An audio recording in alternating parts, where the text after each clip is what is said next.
So today we have two topics to speak about: the respiratory system and the immunologic system. So respiratory and immune.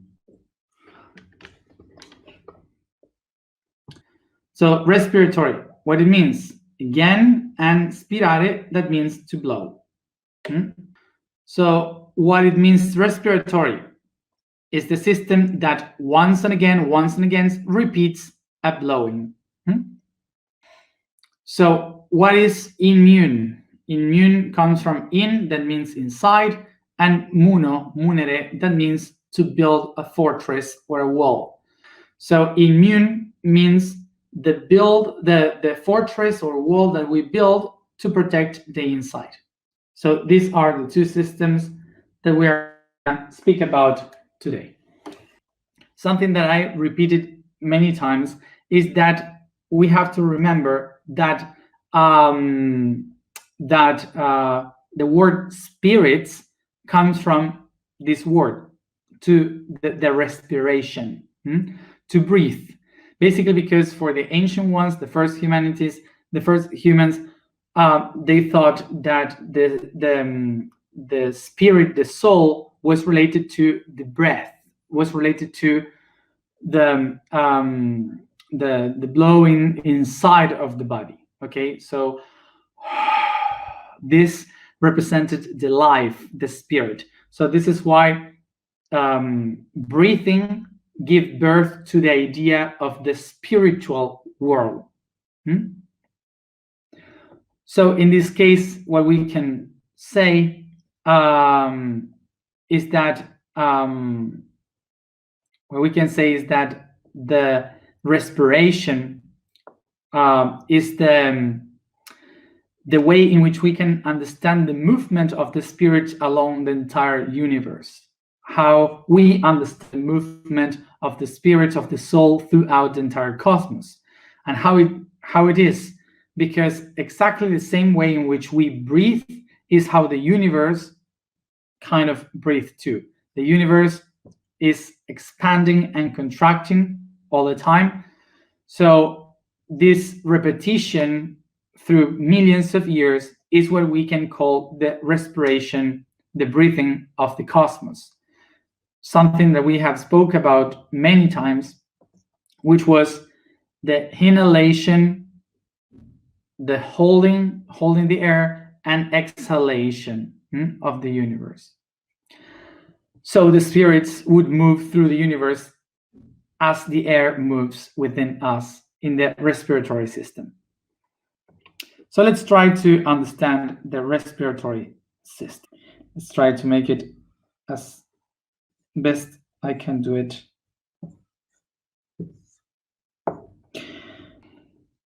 Well, okay. First of all, let's locate the pineal here and the hypophysis here. Okay, so this would be the thalamus. I don't know all the words in English, so I will need your help. As an image about this, here, of course, you have the nose. You have the nose. From the nose, you make the strength to bring the air in, and then you have nasal hole, okay, here. Then it goes down through the laringe, which is this part here that connects with the mouth. That's why you can breathe also with the mouth. The larynx, this is the vocal cords inside. The vocal cords, trachea. So nasal cavity, larynx, it's like this.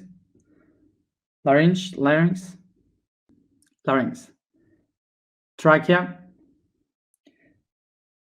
and this part here. Then we have bronchi. Okay, bronchi.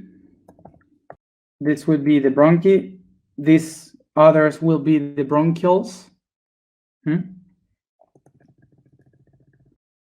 and then the alveoli around. And this would be how an alveoli looks like, okay? Which are the different capsules that create the entire lung. So this is one lung and the other lung. So if you look at it, this is like a tree, basically. It's a tree with all its branches, and they absorb light and they give air. It's exactly the same structure. I explained today that what we are breathing in is air, but air is not something complete. It's not air. Air is basically the conjunction of many things that live around us. And this is that air is composed by a lot of gases, a lot of chemicals, but also there is dust around, there are particles, there are bacteria, microbe, okay. So viruses, there are chemical composers. There are so many things in the air that air is not just air, okay? It's a conjunction of many things together. So what the respiratory system does is to filtrate, okay? It's a filter for the air, so all the heavy things that are out there can be like processed and and doesn't reach the main alveoli, okay? So the first one get here, and the most heavy ones are trapped by the mucus. The mucus trapped all the things that enters this zone and then is expelled outside if sneezing or with the mucus or so on, or all these things outside, okay? And if not, in the larynx, it is also processed by the saliva, which goes straight to the digestive system to be excreted. So then it goes through the vocal cords, trachea, and then starts to be absorbed by the alveoli, okay, which is the one that absorbs the tiny ones. Remember that there is around 70% of nitrogen in the air and 21% of oxygen in the air. So we are reaching the oxygen because it helps us to keep the energy inside of our body. How? Because the oxygen does a process in the cells through the alveoli. They go into the blood, and through the blood, the oxygen gets in touch with the cells, and the cells starts to use this oxygen to produce an oxidation. I don't know the word in English. Oxidificate. Which term do you use in English for that understanding? Oxides. Rust? No, it's not the one I'm looking for. Oxidize. Yeah, oxidize. Thank you. So oxidize the things that the cells doesn't need. So the cells doesn't waste energy on trying to clean themselves. The air is in charge of that cleaning. So the air oxidizes all the things that we don't need and send it back again to the torrent of the blood, and like the carbon dioxide, and it goes outside of the body again. So this is why the oxygen basically helps the body to maintain their storage of energy, purging the body. So remember that oxygen, this 21% of oxygen, is not doesn't come exactly from trees and in the rainforest or the forest.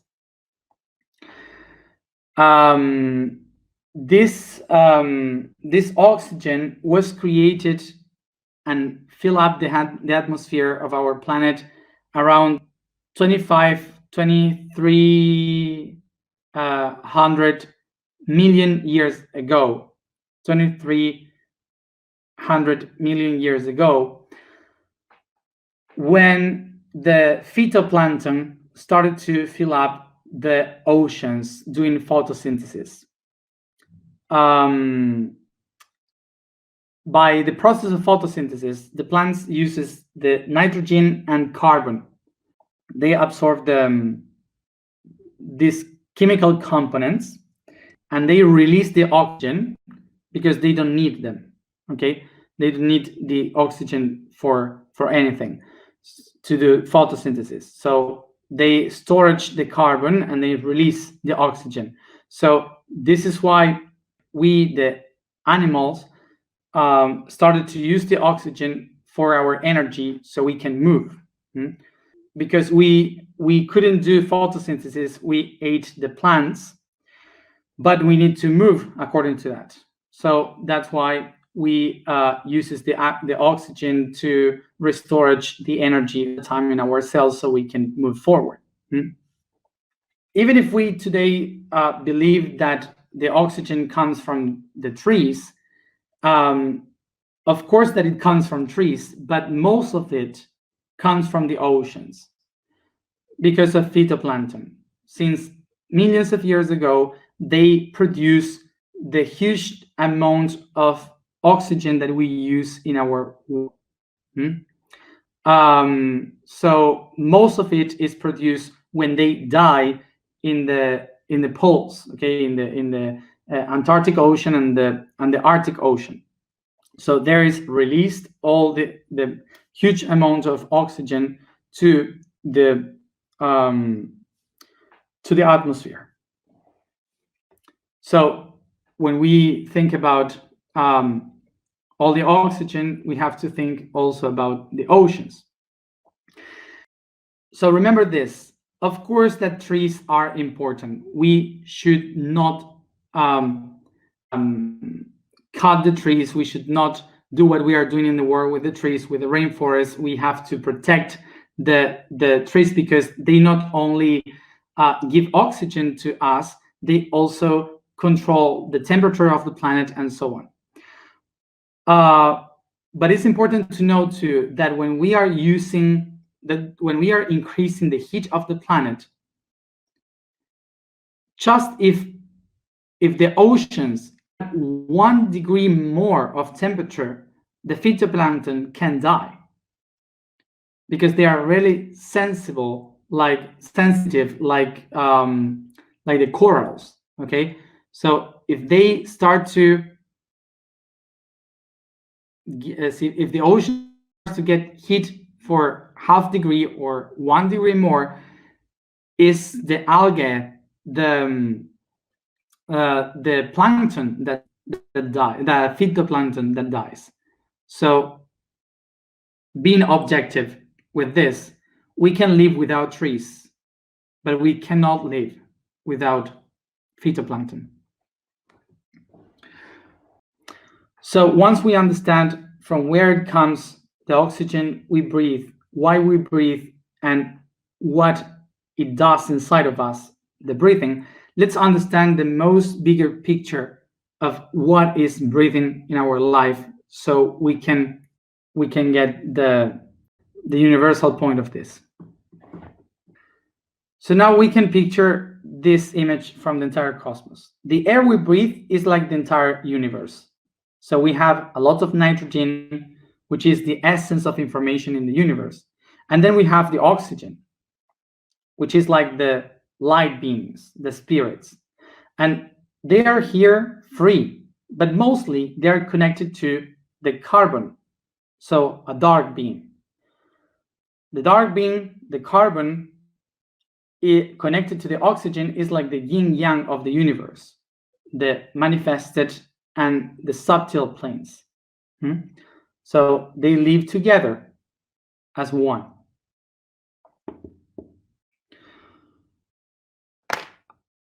So now we can understand this from a different point of view. Imagine that this here, this body, is the geometrical aspect of the universe.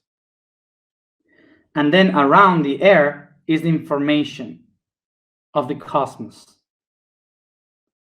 So the nitrogen is kind of the most important data that surrounds us all the time, that goes through us all the time, nourishing everything. Then the oxygen are the light beams, with the carbon, the dark beams, that they will go inside of the geometry with a purpose. So when they get inside, they will go through different dimensions, going through different levels to understand, to go through the process of understanding who they are, what they're going to become. And they go through wormholes in the universe around here. And from that, they arrived to worlds.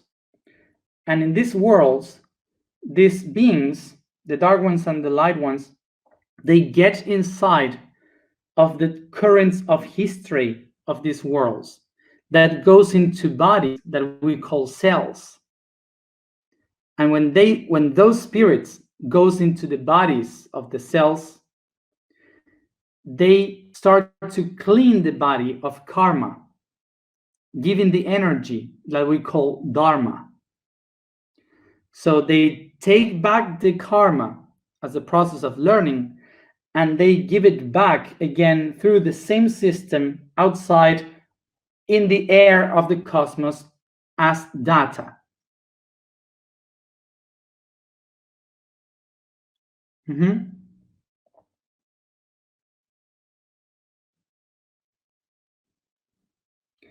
Okay, is the Akashic records. From this, we can understand that our respiratory system is basically how the universe is processing all this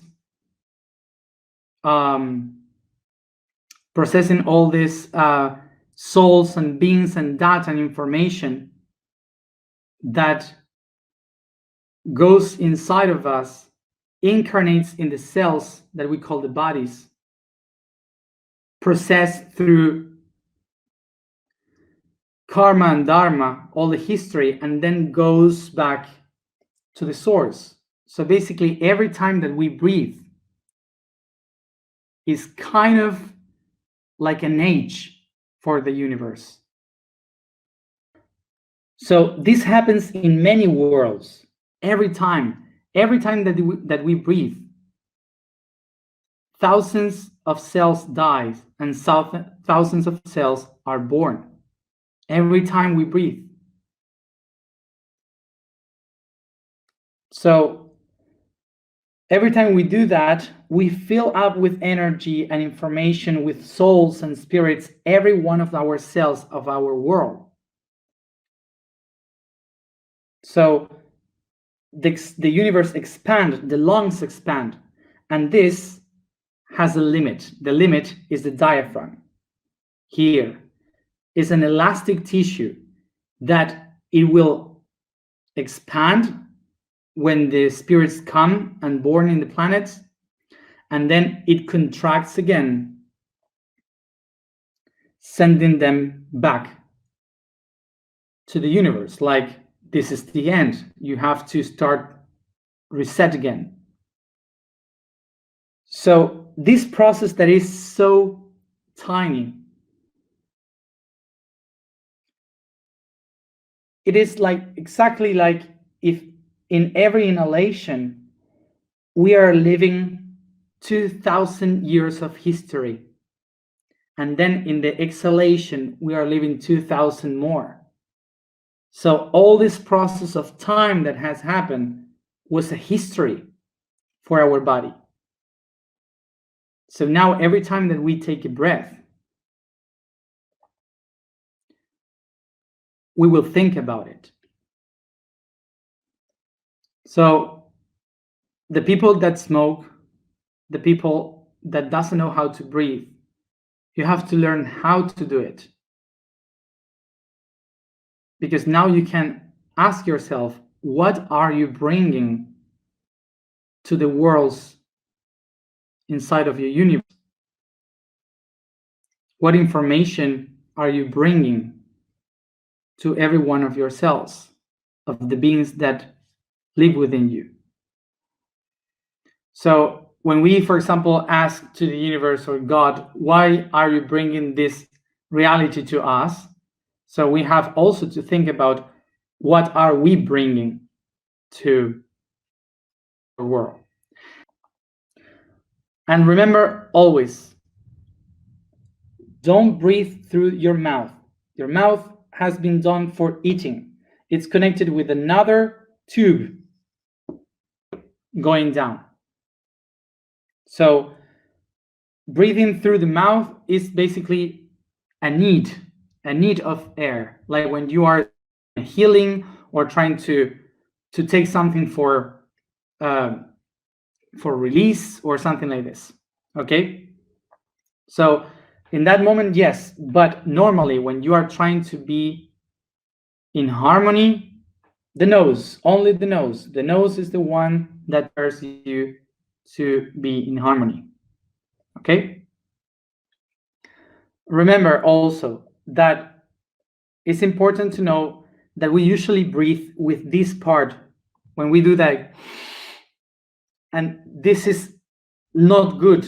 We have to breathe and to feel the respiration kind of in the stomach, in the abs, okay, below here.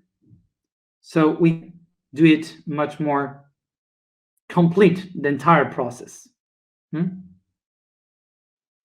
Relaxing. We have to learn to breathe again like a baby, do this constant proper respiration. So now remember that system brings us to another one. In the air, we have many things, not only oxygen.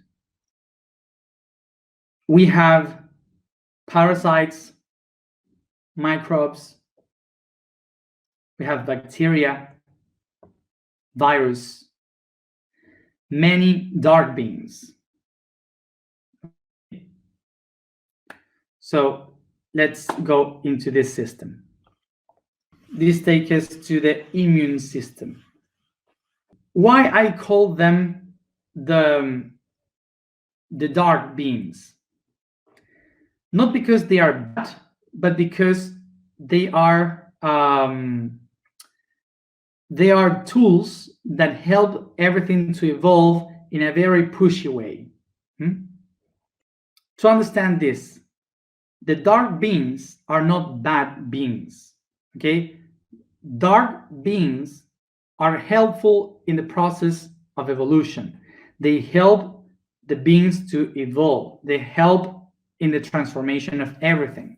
So they are not bad. Okay, when they become bad, when we are not able or we are not in the mood of change. So they were made for change. So when they come and push us, we don't like it, and that's why we interpret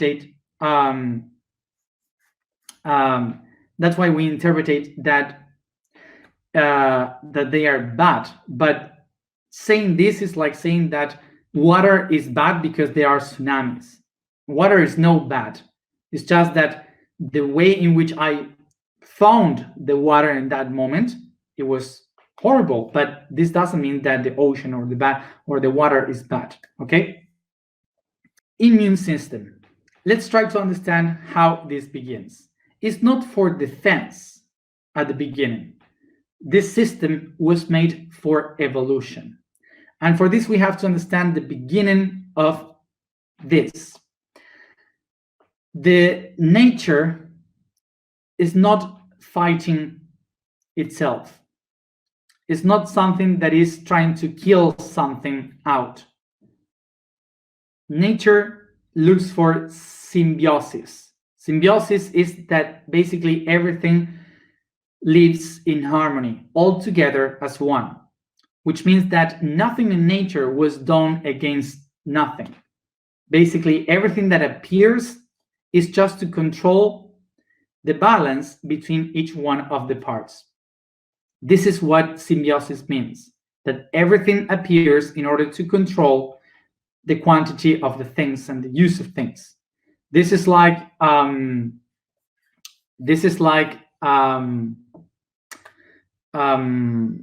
we go to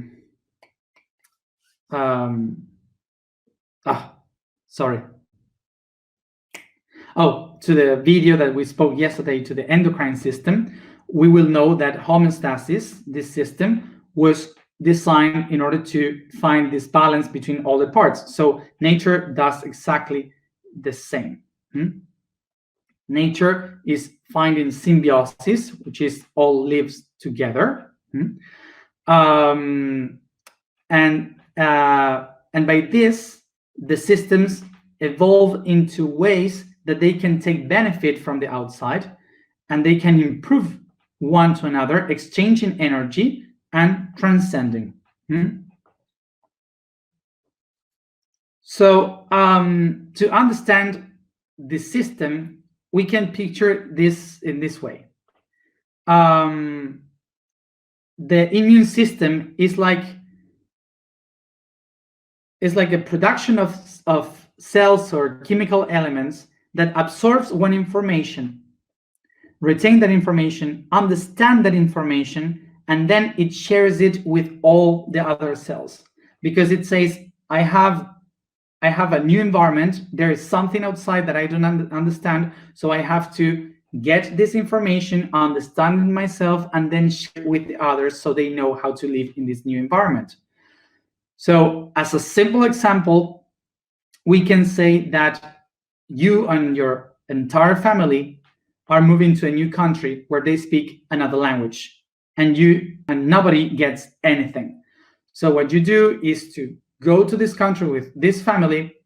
They don't get anything, but you decide to study the language. You take the books, you read the books, you understand the language, you study it all, and then once you get it inside, you look into your family and you share the language and you teach the language to them so they can move properly in this new country.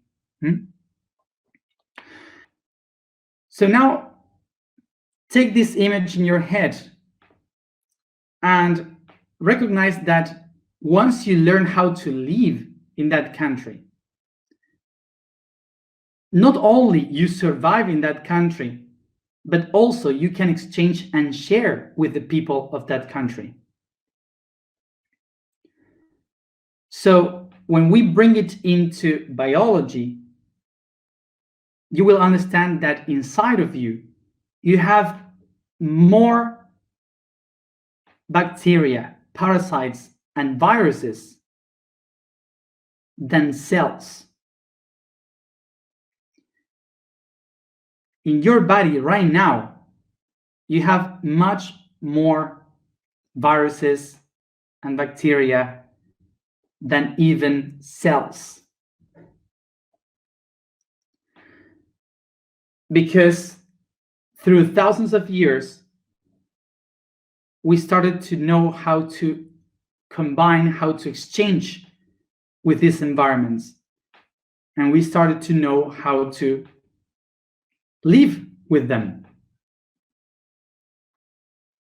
So as you see, the immune system is not fighting against something outside. It's trying to understand something from the outside. So now imagine this, that eventually sometimes there are some of these viruses and bacteria that you have no idea that they exist. So you live quietly and your body has no clue of them around.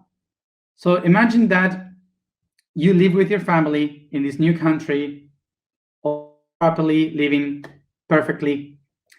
And how would you feel that if one night you are eating all together, laughing, sharing, and suddenly from the window, the door, everywhere, 10 people start to get inside of the house and they start to eat the food, and they, I don't know, they don't like the dog, so they throw it through the window and they put their bed there and stay at home, and you don't know them. How would you feel? So of course that the body will feel invaded by these beings that are very aggressive getting inside. So the first thing that the body, the family, will do in order to take them out is to try to make the environment, the house, as much uncomfortable as possible for these invaders. What they does, the first thing they do is to turn on the heat of the house. So much heat that they can feel uncomfortable. So they would say, like, it's too much hot here, I feel dizzy, let's go from here because we have no idea how to survive. It's not comfortable to stay here. So fever. So fever is not caused by the virus. The fever is caused by the organism, the body, trying to make to feel uncomfortable the virus or the bacteria. So there will be two types of people inside this house. One that will say, that will take a stick and will start to hit the people for them to get out. Go away. And there is another one that will sit and try to speak with them to tell them, who are you? Why are you here? From where you come from? In the first case, the person that receives, that starts to hit them, it will receive fight back. So it will be very, very hurt, okay? Because maybe he can kill someone or he can kick them away, but he will end up really, really terrible, okay? Very exhausted. And in the second case, the person that speaks to them, that tries to understand them, will take longer to take them out of the house. But now that person will know exactly how to treat them. So eventually, if someone else comes again in the same situation, he will know how to treat that person and maybe give them what they need and be much more cordial. So in the first case, the one that was hitting the people end up so hurt, so bad, that if new people come, it will die because it cannot face another fight. It's already hurt.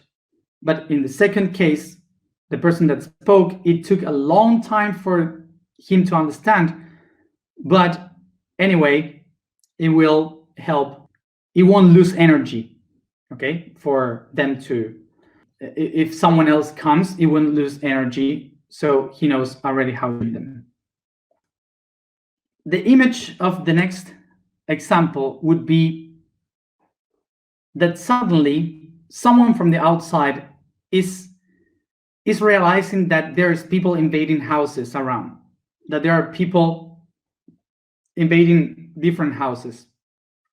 And so these people from the outside, they pick some of these invaders and kill them. And when they kill them, they throw it through the window of the people that are sitting, eating, spending the night together as a family. And suddenly, dead bodies, corpse starts to get inside the door and the window from the house. And the people eating there was like, what is this? Why are we receiving these dead bodies from windows? So there are two so this is what we call a vaccine. Okay, a vaccine is that someone killed the invaders before they reach your house and they throw it dead through your window. So there are two ways. Of making a vaccine. The first one is to throw it by the window. And you are eating, and suddenly you have dead bodies there, and you have no idea who they are, why they're there, why someone put them inside of your house. No idea. So that would be the first one. In the second case, they throw the dead bodies through the window, but they have a note. In the note, they explain, these are thieves that are invading houses, and before they reach your house, we send them here. They are coming from this place, they are doing this, they want to do that. So you can understand what are they. In the first case, no note, just the dead body. You have no clue of how to defend yourself because you have no clue about who these people are. So if someone gets inside of your home, you will start all again because you have no clue of anything. But in the second case, when the people did all the stuff, they know exactly what are they, from where they come from, and all these things. So the person that received this dead body can understand, oh, now I get it. So now I know how to protect myself. Okay. In the first case, when they throw the dead bodies through the window, is what we are living today. What we are living today with the coronavirus,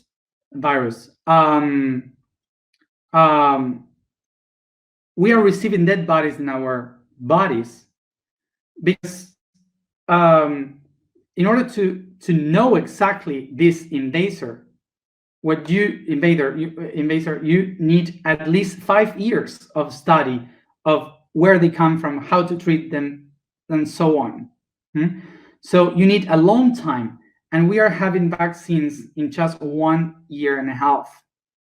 So this means that we are having information inside our bodies that we don't know what they really are, and they are throwing dead bodies and many other things inside of our houses that we have no clue of what they are. Talking about the immunological system, the vaccines are setting inside of us information that we have to interpret. Is our body one that must interpret information? The vaccines doesn't heal you. Vaccines doesn't provoke you any disease. What really happens is how your body can interpret or understand what you are putting inside your body. So the vaccine is the information of the virus. It's just that.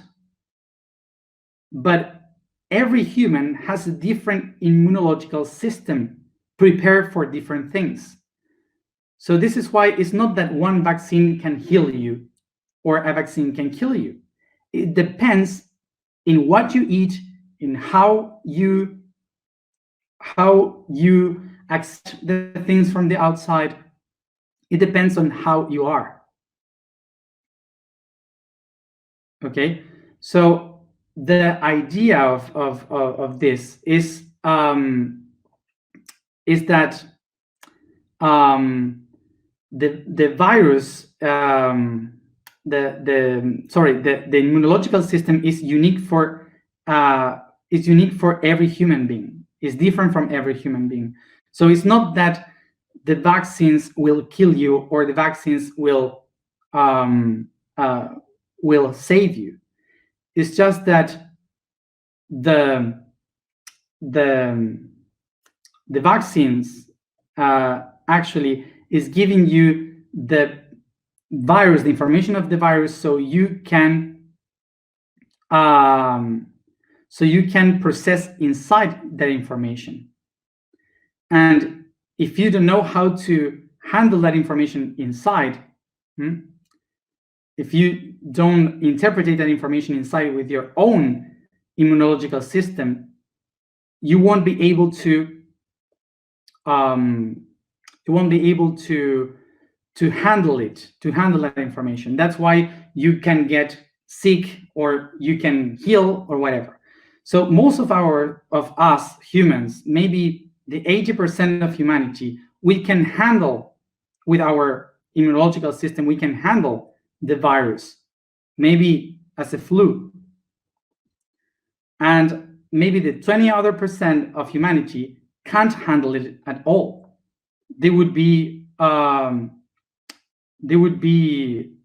very, they would suffer a lot. So mainly what is happening is that the quarantine is trying to protect us, because we don't know how many hospitals we will need. We don't have the system to contain so many people that can get sick. But actually, it's our immunological system, the one that interprets the information of the vaccine. So one of the main things that we have to do with our in our life is to heal our immunological system. We have to take care of what we eat, how we live, in which environment we live. What I'm saying is that we have to empower our immunological system, and that doesn't mean that all the bodies can hold the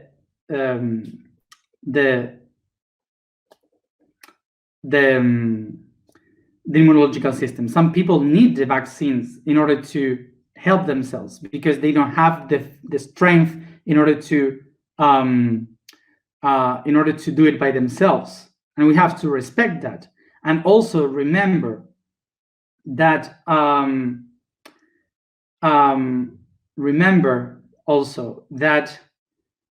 we should not start a war against vaccination. We should not start a war against doctors and vaccines, because it helped people. Many people is alive because of vaccines. Okay, some people needs them. So don't start a war against doctors, medicine, and science. The conflict here is that there are people that makes business with this. That's the only problem, the business. Okay, so just pay attention to the real conflict and not against the science and medicine.